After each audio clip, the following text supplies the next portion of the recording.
마가복음 2장. 수일 후에 예수께서 다시 가버나움에 들어가시니 집에 계시다는 소문이 들린지라 많은 사람이 모여서 문 앞까지도 들어설 자리가 없게 되었는데 예수께서 그들에게 도를 말씀하시더니 사람들이 한 중풍병자를 네 사람에게 메어 가지고 예수께로 올세 무리들 때문에 예수께 데려갈 수 없으므로 그 계신 곳에 지붕을 뜯어 구멍을 내고 중풍병자가 누운 상을 달아내리니 예수께서 그들의 믿음을 보시고 중풍병자에게 이르시되 작은 자야 내 죄 사함을 받았느니라 하시니 어떤 서기관들이 거기 앉아서 마음에 생각하기를 이 사람이 어찌 이렇게 말하는가 신성 모독이로다 오직 하나님 한 분 외에는 누가 능히 죄를 사하겠느냐 그들이 속으로 이렇게 생각하는 줄을 예수께서 곧 중심에 아시고 이르시되 어찌하여 이것을 마음에 생각하느냐 중풍병자에게 내 죄 사함을 받았느니라 하는 말과 일어나 내 상을 가지고 걸어가라 하는 말 중에서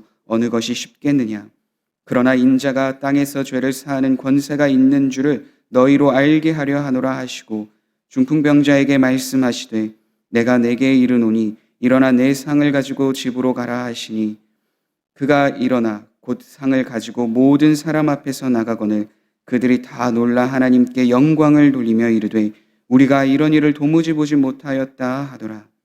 예수께서 다시 바닷가에 나가심에 큰 무리가 나왔거늘 예수께서 그들을 가르치시니라. 또 지나가시다가 알페오의 아들 레위가 세관에 앉아 있는 것을 보시고 그에게 이르시되 나를 따르라 하시니 일어나 따르니라. 그의 집에 앉아 잡수실 때에 많은 세리와 죄인들이 예수와 그의 제자들과 함께 앉았으니 이는 그러한 사람들이 많이 있어서 예수를 따름이로라.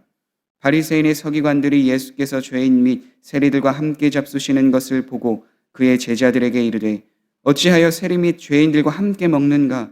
예수께서 들으시고 그들에게 이르시되 건강한 자에게는 의사가 쓸데없고 병든 자에게라야 쓸데에 있느니라. 나는 의인을 부르러 온 것이 아니요 죄인을 부르러 왔노라 하시니라. 요한의 제자들과 바리새인들이 금식하고 있는지라 사람들이 예수께 와서 말하되 요한의 제자들과 바리새인의 제자들은 금식하는데 어찌하여 당신의 제자들은 금식하지 아니하나이까? 예수께서 그들에게 이르시되 혼인집 손님들이 신랑과 함께 있을 때에 금식할 수 있느냐? 신랑과 함께 있을 동안에는 금식할 수 없느니라. 그러나 신랑을 뺏길 날이 이르리니 그날에는 금식할 것이니라. 생배 조각을 낡은 옷에 붙이는 자가 없나니 만일 그렇게 하면 기운 새 것이 낡은 그것을 당기어 헤어짐이 더하게 되느니라. 새 포도주를 낡은 가죽 부대에 넣는 자가 없나니 만일 그렇게 하면 새 포도주가 부대를 터뜨려 포도주와 부대를 버리게 되느니라. 오직 새 포도주는 새 부대에 넣느니라 하시니라. 안식일에 예수께서 밀밭 사이로 지나가실새 그의 제자들이 길을 열며 이삭을 자르니 바리새인들이 예수께 말하되 보시오 저들이 어찌하여 안식일에 하지 못할 일을 하나이까? 예수께서 이르시되 다윗이 자기와 및 함께한 자들이 먹을 것이 없어 시장한 때에 한 일을 잃지 못하였느냐? 그가 아비아달 대제사장 때에 하나님의 전에 들어가서 제사장 외에는 먹어서는 안 되는 진설병을 먹고 함께한 자들에게도 주지 아니하였느냐? 또 이르시되 안식일이 사람을 위하여 있는 것이요 사람이 안식일을 위하여 있는 것이 아니니 이러므로 인자는 안식일에도 주인이니라. 아멘. 마가복음 2장에는 네 가지의 사건을 통해서 예수님이 어떠한 분이신지를 증거하며 예수님이 하셨던 사역을 통해서 이 땅에 오신 목적이 무엇인가를 분명하게 말하여 주고 있습니다. 마가복음 1장에서 나왔던 것처럼 세례 요한이 옥에 갇히자마자 예수님께서는 천국 복음을 전파하시고 수많은 사람들을 만나시며 그들에게 있었던 문제들을 하나하나 해결해 주셨습니다.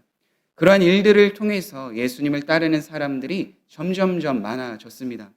오늘 본문이 시작되어지는 그 장소 가버나움에서도 예수님을 따르는 많은 사람들이 있었고 예수님은 한 집에서 하나님의 도를 가르치셨습니다.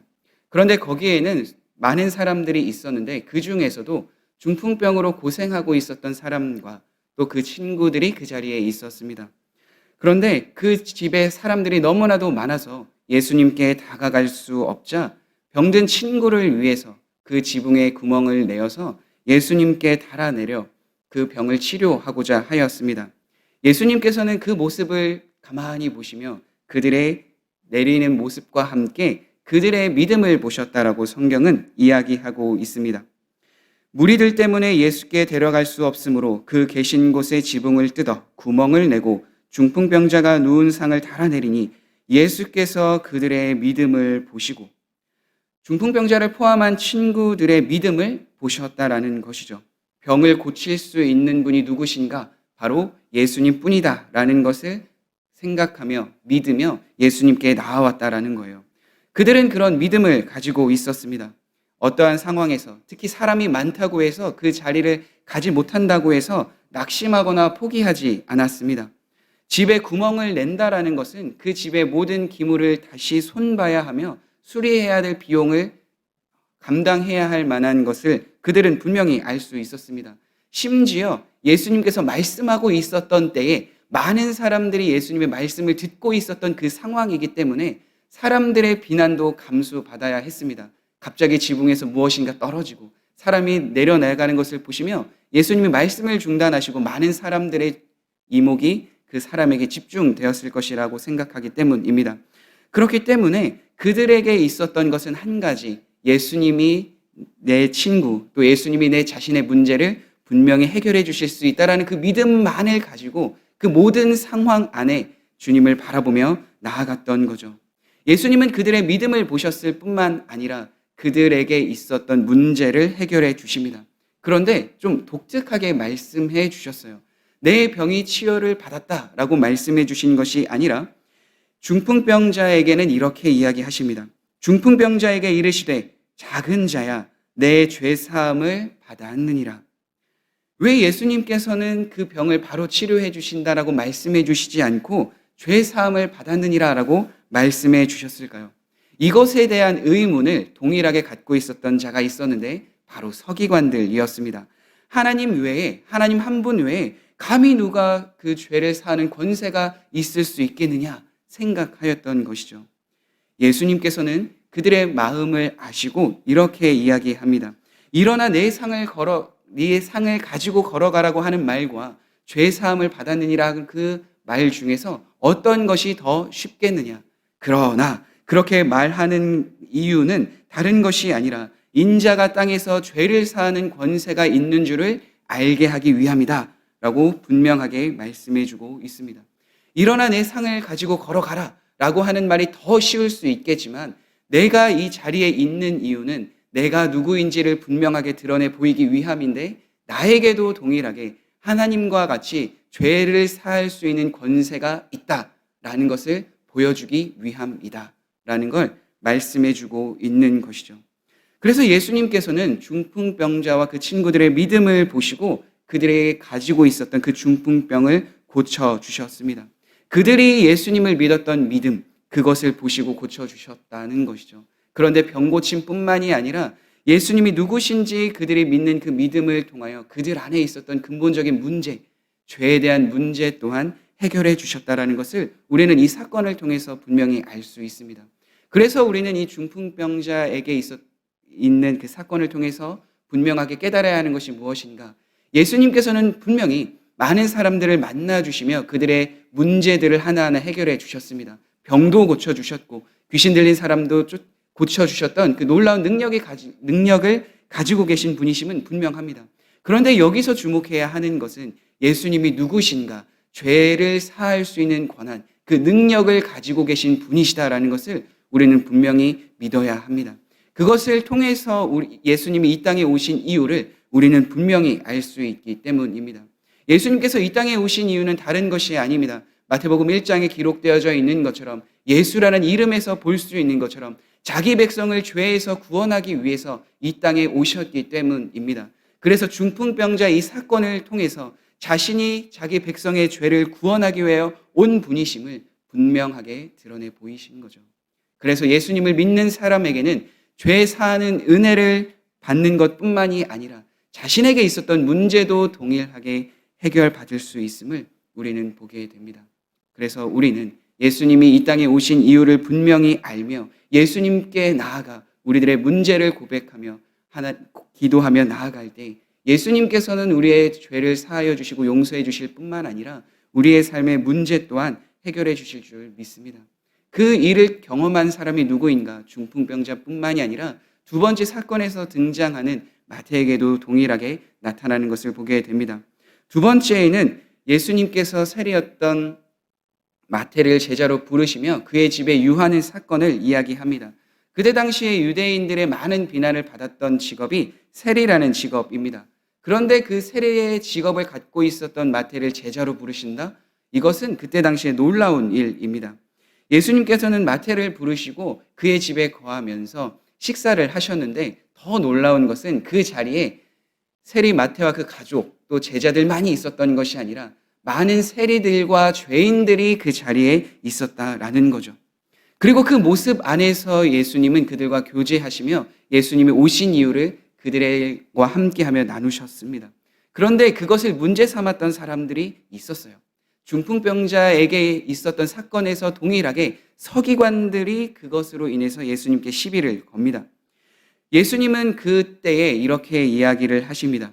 예수님이 그곳에 있었던 이유는 의인을 내가 부르러 온 것이 아니라 죄인을 부르러 왔기 때문에 내가 이들과 함께 있다라고 말씀해 주고 있는 거죠.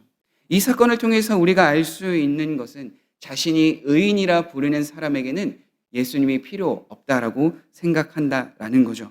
예수님이 오신 이유는 죄인을 부르시기 위함이며 자신의 죄를 깨닫고 잘못을 깨닫고 다시 하나님 앞에로 나아올 수 있도록 하시기 위해서 이 땅에 오셨다라는 것입니다.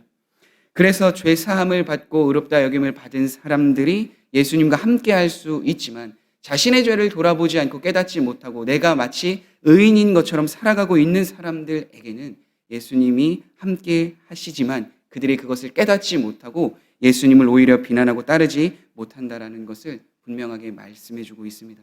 그래서 이 땅에서 성도의 태도는 무엇이어야 하는가?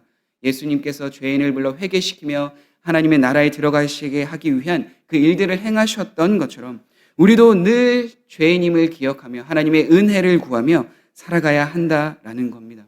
그래서 우리는 늘 하나님의 은혜를 구하며 하나님을 바라보며 살아가는 삶을 살아가야 될 줄 믿습니다. 세 번째에는 금식에 대한 문제를 다루십니다. 세례 요한의 제자들이나 또 바리새인들은 금식을 하고 있는데 왜 예수님의 제자는 금식을 하지 않고 있습니까? 라고 사람들이 이야기를 합니다. 여기서 예수님은 혼인잔치에 대한 비유를 말씀하시며 신랑이 함께 있을 때에는 금식하지 않겠지만 신랑을 빼앗길 날이 올 텐데 그때 비로소 금식을 한다라고 말씀해 줍니다.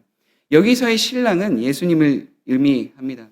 예수님이 이 땅에 함께 있을 때, 제자들과 함께 있을 때에는 그들이 예수님과 동행하고 있으므로 금식을 하지 않을 수 있겠지만 그러나 예수님이 다시 승천하셔서 하나님 나라로 가셨을 때에는 그들이 금식하는 태도를 가지고 늘 간구하며 하나님 앞에 나아가야 한다는 걸 분명하게 말씀해 주고 있죠.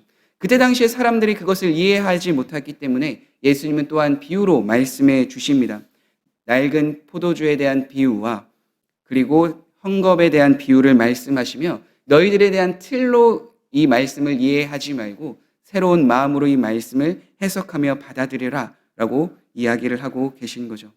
그래서 우리들에게는 종교적인 어떠한 틀이나 어떠한 관습으로서 예수님의 말씀을 이해하려고 받아들이려고 하는 것이 아니라 이 시대 속에서 말씀하여 주시는 성령님이 깨닫게 하여 주시는 지혜로 하나님의 말씀을 살펴봐야 할 줄 믿습니다. 그렇게 되지 않는다면 바리새인들과 같이 오랫동안 전통에 매여서 예수님의 참된 말씀의 뜻을 해석하지 못하고 바라보지 못하고 오히려 예수님께서 지책하시는 그 삶을 살아갈 수 있기 때문입니다. 그래서 우리는 늘 깨어서 성령님과 동행하며 성령님이 이 시대에 말씀해 주시는 뜻을 분명히 깨닫고 우리에게 말씀하여 주시는 하나님의 뜻에 따라 순종하며 살아가야 될 줄 믿습니다. 그것에 대한 모습이 또 어디에 나타나는가? 마지막 네 번째 사건인 안식일의 비유에서도 동일하게 나타납니다.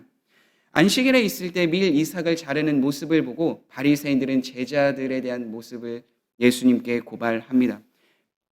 해서는 안 되는 일을 제자들이 했다라는 것이죠. 그런데 예수님께서는 여기서 분명하게 이야기를 합니다.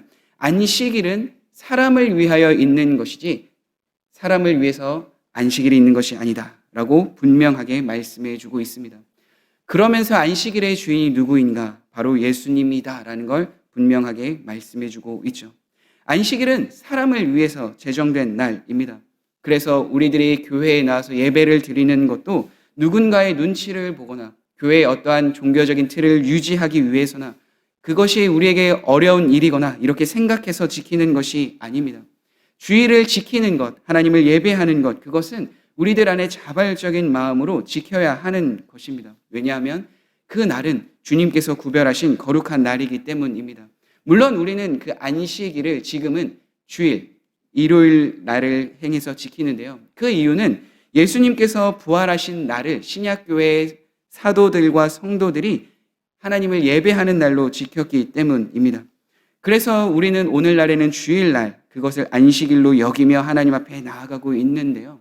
그래서 하나님 앞에 예배하고 찬송하고 기도하고 말씀을 전하는 그 날을 우리는 귀히 여겨야 할 줄 믿습니다. 왜냐하면 그 날, 하나님 앞에 예배하는, 하나님을 바라보며 나아가는 삶을 통해서 우리에게 참된 은혜와 행복을 말씀을 통해서, 기도를 통해서, 성도의 교제를 통해서 분명히 보여주시고 행하여 주시는 분이 하나님이시기 때문입니다. 그래서 우리는 주일 예배, 우리들에게 주어진 그 예배의 시간들을 소중히 여기며 하나님 앞에 마음과 정성을 다하여 나아가는 예배의 자리를 사모해야 될 줄 믿습니다. 그래서 마가복음 2장에서 이야기하는 것은 무엇인가? 예수님이 어떠한 분이신지를 분명하게 보여주시며 드러내셨던 것과 동시에 사역을 통해서 우리가 어떠한 마음으로 어떠한 태도로 예수님을 따라가야 하는가를 말씀해 주셨습니다. 사랑하는 성도 여러분, 그렇게 우리는 늘 예수님이 우리들에게 찾아오신 그 이유와 목적을 바라보며 계속해서 주님 앞에 나아가야 될 줄 믿습니다. 죄를 위해서, 우리의 죄를 위해서, 우리의 죄를 용서하시기 위해서 이 땅 가운데 오신 예수님과 늘 동행하시며 예배의 자리를 사모하며 그분과 동행하며 나아가는 삶을 살아가시는 성도님들이 되길 간절히 소망합니다. 함께 기도하시겠습니다. 그렇습니다. 이 땅의 죄인인 우리를 위해서 예수님께서 이 땅에 오셨음을 우리는 믿고 확신합니다. 날마다 절망하고 실망하고 또 어려운 일을 경험하고 있는 우리들의 부족하고 연약한 삶이지만 그러나 주님을 따르며 주님을 바라보며 주님을 향하여 나아가는 삶을 통해서 우리에게 은혜를 주시니 참으로 감사합니다. 우리가 주일 그 예배의 날을 기억할 때에 자발적인 마음으로 주님 앞에 나아가게 하시며 어떠한 종교적인 틀로 인해서 의무가 아니라 또 하나님을 바라보지 못하는 섬김의 자리가 아니라 온전히 주님을 바라보며 주님이 주시는 즐거움과 참된 복을 누리는 예배를 드릴 수 있도록 함께하여 주옵소서. 더욱더 주님을 사모하며 바라보며 나아가는 삶을 통해서 예수님이 만나주셨던 사람들이 온전히 회복된 것처럼 우리의 삶의 문제도 해결될 뿐만 아니라 우리의 죄에 대한 문제도 해결되어져 온전히 참된 행복과 은혜를 누리는 우리의 삶이 되게 하여 주옵소서. 매일 그 은혜를 누리며 주님과 동행하는 삶을 살아가는 우리의 삶이 될 수 있도록 마음과 생각을 지켜주시며 주님의 은혜를 날마다 구하는 주님의 제자 되게 하여 주옵소서. 예수님의 이름으로 기도드립니다. 아멘.